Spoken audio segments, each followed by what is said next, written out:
Sudarlun, rencana kunjungan anggota DPR Aceh ke 5 negara di dunia menuai kritikan dari berbagai kalangan.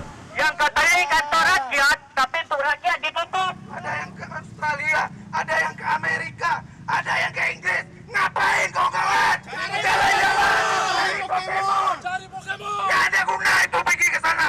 Hari ini kita bersama rakyat menyuarakan apa yang tidak lazim dikerjakan oleh DPR.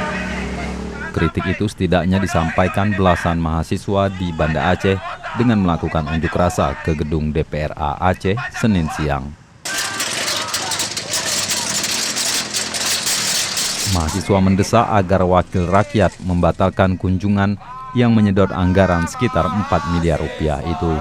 Dalam orasinya, mahasiswa menyebut kunjungan Dewan ke 4 benua hanya menghambur-hamburkan uang rakyat. Bahkan pengunjuk rasa meminta Dewan mempertanggungjawabkan semua kegiatan kunjungan kerja yang sudah dilakukan selama ini. Agar anggota Dewan untuk mendatangani tuntutan-tuntutan dari mahasiswa dan rakyat semua. Hidup mahasiswa! Sementara itu, Ketua DPR Aceh Muharudin mengaku ia tak ikut serta dalam kunjungan tersebut.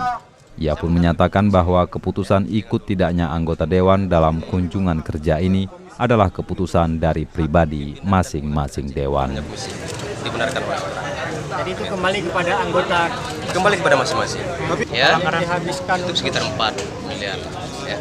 Kerjasama pembangunan peternakan untuk Aceh, karena Australia terkenal dengan peternakan sapi, dan kita memang di sini sudah menjadi rencana gubernur untuk membangun penggemukan dan peternakan sapi di Lamre, dan itu kerjasama dengan Australia, perusahaan Lawson dari Australia.